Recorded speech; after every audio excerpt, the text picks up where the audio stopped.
Hi everyone, in the workshop today I've got this rather nice TEAC VRDS-7.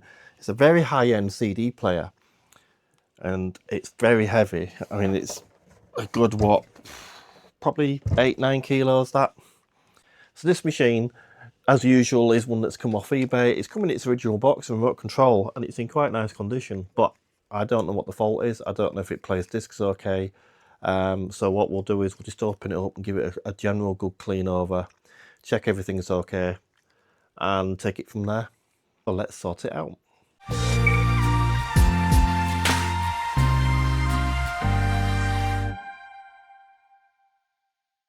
As you can see, it's very simplistic on the front. It's aimed at audiophiles and reference sort of use. So all you've got is basically play, stop, pause, back and forth, open, close, and that's it. It does come with a remote control, and it actually comes in its original box as well, which is nice. These machines can fail from a number of things. One of the things that fails quite often on these is the loading gear, and yes, it's belt driven, but the actual part that causes the problem is it's a plastic gear that splits or loses some of the teeth, that they crack and come off. Likewise, this Sledge that drives the laser up and down, they can lose teeth as well over time, again causing issues where you might have track skipping or not be able to select certain tracks. And finally, they also suffer from the grease drying out on them, which again gives you problems with stuttering on tracks and things. First things first, let's power it up and see what happens, if anything.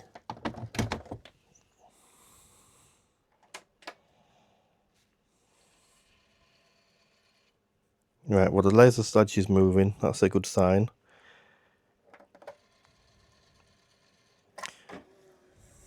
Okay, because on these, the laser Sledge, it has to move before the tray will open, and it has to move on a micro switch on the back. So if the Sledge gear was broken, then it wouldn't allow it to open, if that makes sense, because the micro switch isn't being pushed back. So let's pop a disc in.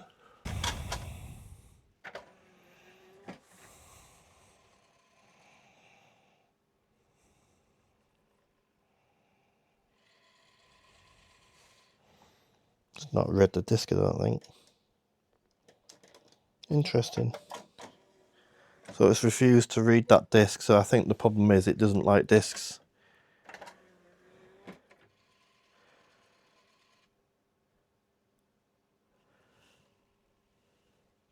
Yeah, you can hear it spin up and then it stops again.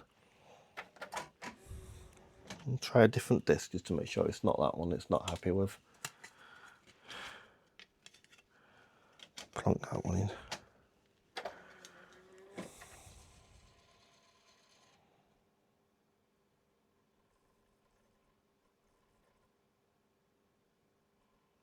It's read that one, but it struggled. It might just be a case of a dirty laser and it needs a little bit of a re-grease on the Sledge, because it should have picked up that other disc as well, but we'll open it up and see what's going on.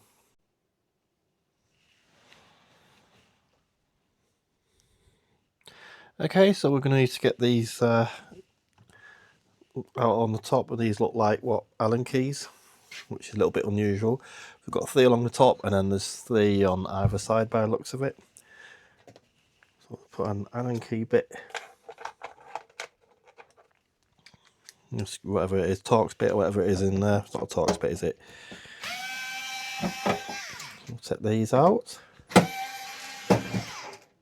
One thing about these machines, as you'll see in a minute once I get the case off, because I've worked on similar models before, is they are very well made. Unlike a lot of stuff out there. So these side ones off.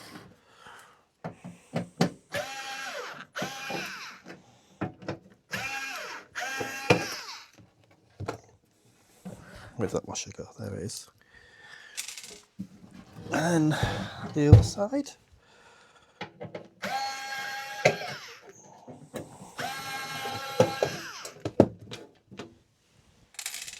What we've got on the back, we've just got some 3 pauses on the back. Let's use a screwdriver quickly on them, rather than changing my bit over.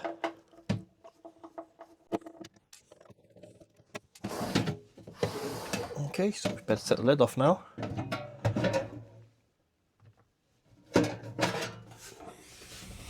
Apparently this has already had the transport cog replaced, what, 4 years ago? So, I mean, that should be fine because they're plastic, and I really can't see it failing in 4 years. They're actually quite good on these machines, they last quite a while.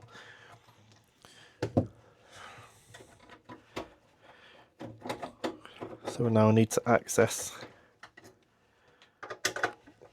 the actual main chassis, because it's just like a secondary shielding.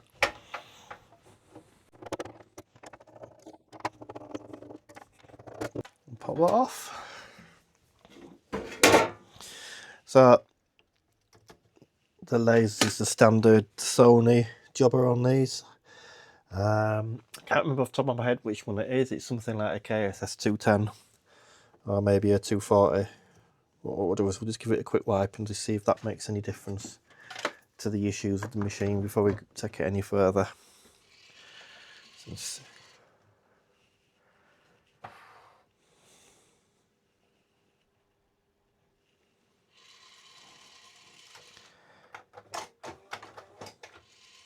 no, we're not spinning up or anything.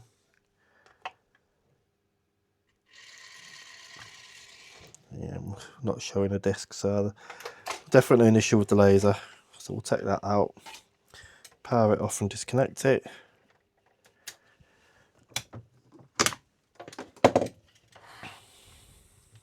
Now the things on these machines that make them so well, why they call them the VDS really is more than anything is because this is actually the motor for the spindle here. So it spins it from above rather than below. So the bottom part, unlike on most CD players, is where your motor and your spindle are. It's basically the reverse on this. So what we want to do is get to this and take that laser out and start taking screws out.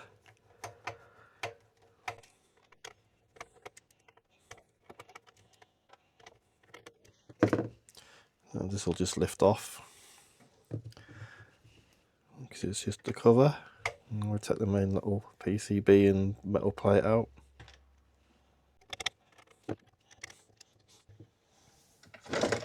We've got this to take out as well here.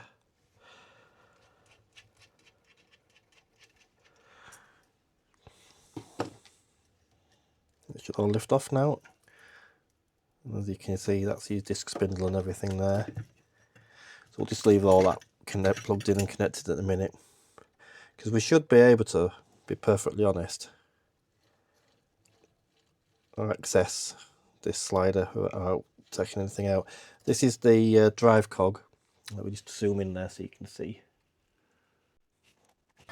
Now on these machines, this drive cog can fail, where you lose little parts of the gear or they just wear down.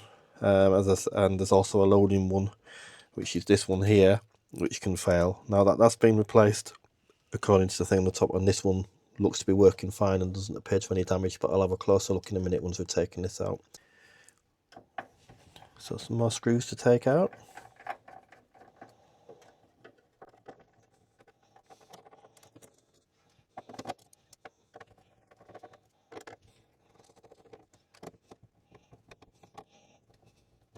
Take that one out as well. Now hopefully this will all slide out now. Let's take this front.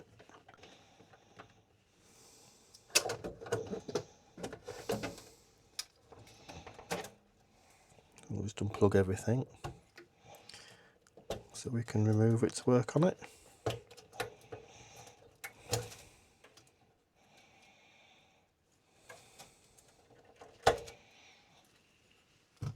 Let's move this out of the way.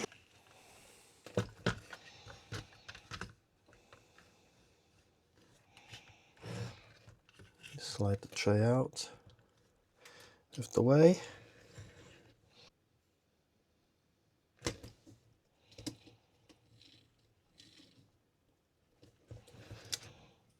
So what I want to do now is just pop that down and hopefully we can slide that. Oops. Beware of the little spring popping out like just happened there. But we should be able to bring all that out now and then slide it back that way. And we can lift the laser up and out. Just pop this off.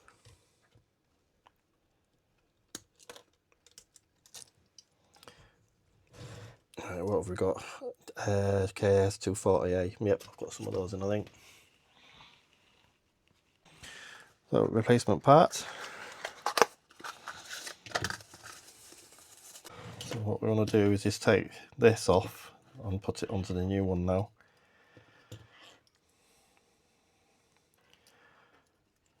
So if we just push it slightly that way. So we want to do, take this one off here.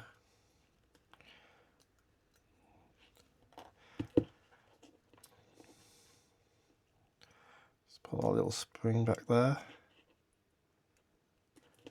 Actually, I think it'd be easier. Just put a little spring onto that recess there, hold it with a nail. I'll just push it a little slightly into that there. That will hold it in place.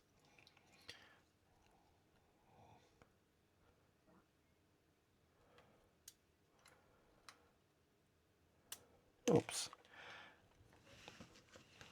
Never works how you want it to work. So what we'll do is we'll just pop it in there and then squeeze it into place with a pair of tweezers. Oh, that's gone. Right, use this other one here. Just put your finger at the top to stop it springing anywhere. And then just push it onto the bottom one. And there we go, that one's on there.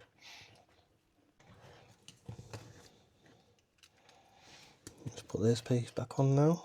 There's another spring that we need to get in. We just slide it on there first.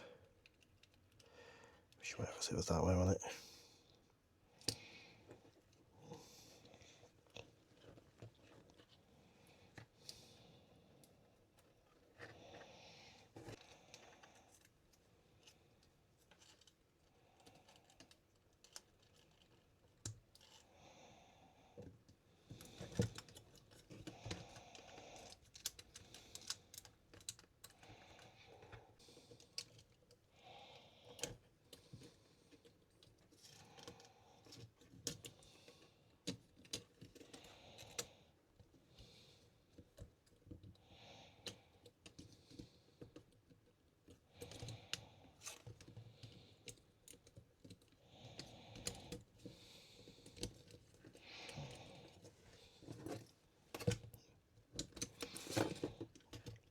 There we go, that should slide all back into place.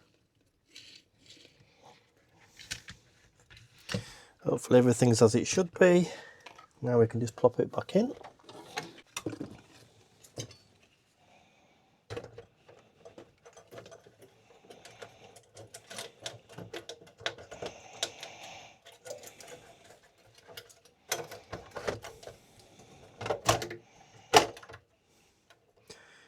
What I'll do is pop all the cables back in.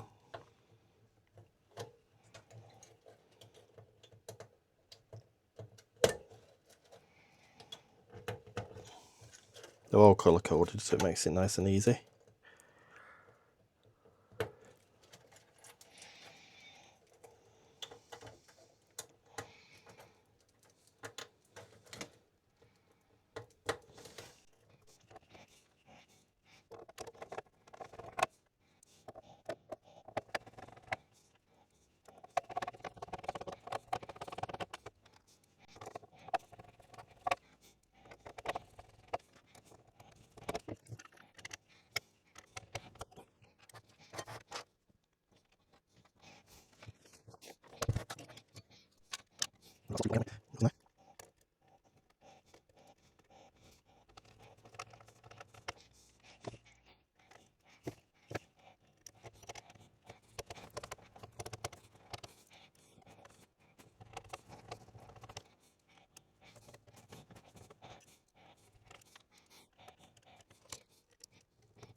Much quicker to use this.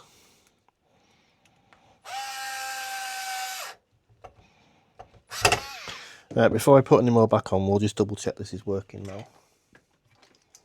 So we'll give it power it up. Need to put a disc in. So it didn't spin up before, so hopefully now we're going to spin up. There we go. Lovely. And the front is reading.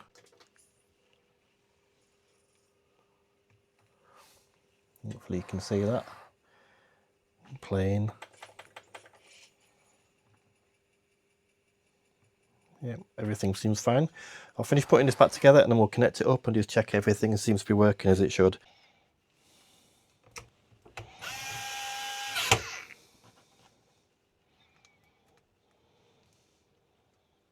Actually, what I might do while we're here, just look at this loading belt. No, I think that's been changed. I think that's been changed about the same time to replace that gear, because it feels nice and flexible and tight. No point changing that.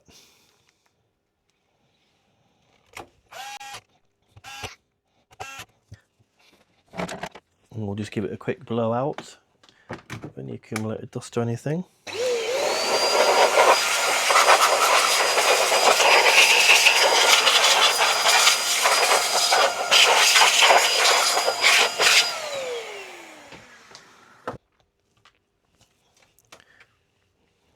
Right, we'll finish putting this beast back together.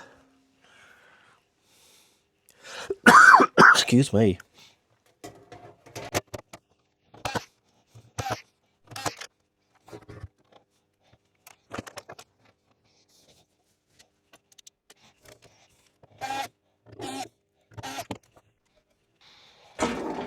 Now the outer case.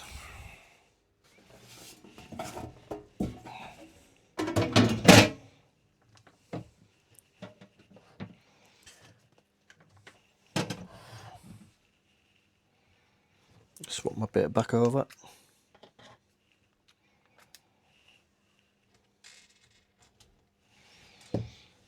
Just clean these out first.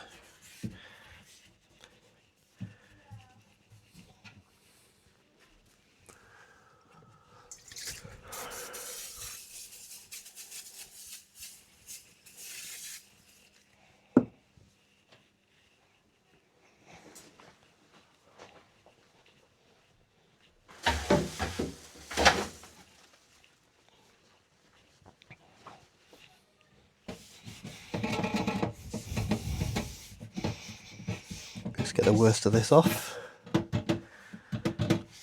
before we put the screws and washers in, because otherwise you trap dust and it'll look like no one's been in it. And it's in quite good condition, this, to be honest. There's a few little marks and scratches along the front edge, but other than that it's in very good condition, I'd say.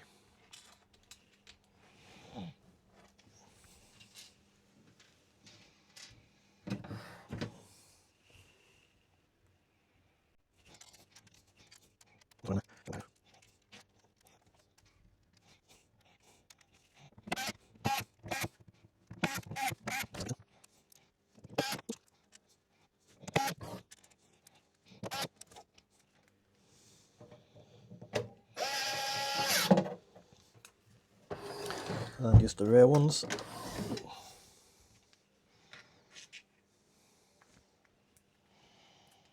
I've changed my bit again, won't I?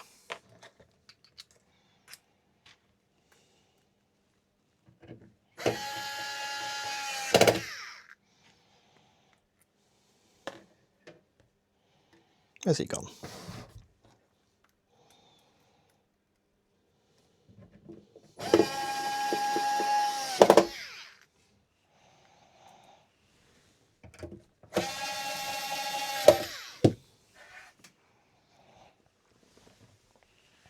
So as you can see, this is actually quite a nice machine on the back. You got gold plated stereo RCAs out, you've got a coaxial and a digital, which is switchable on and off, so you can actually bypass the circuitry if you're not using it. And then on the front you've got very, very minimalistic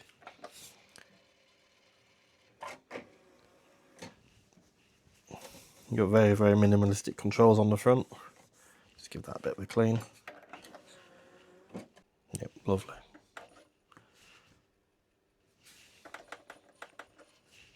Even though this is a scratch disc, we don't appear to have any jittering or stuttering. Obviously I will connect it up to an amp and double check it and a scope. I'm not going to do it here on YouTube because you'll just get a copyright strike and it's not worth it. But there we have it. Another nice machine saved and given a few more years use.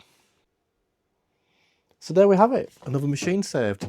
Quite a simple fix on this one. All it needed was a replacement laser. All the other bits had already been done a few years ago. But as always, when I get another machine in, I'll do a little video for you and pop it up on here for you guys to watch and save your own tech and stop stuff going in the landfill. So I hope you found that interesting. Please like and subscribe, and please join me again next time. Bye for now.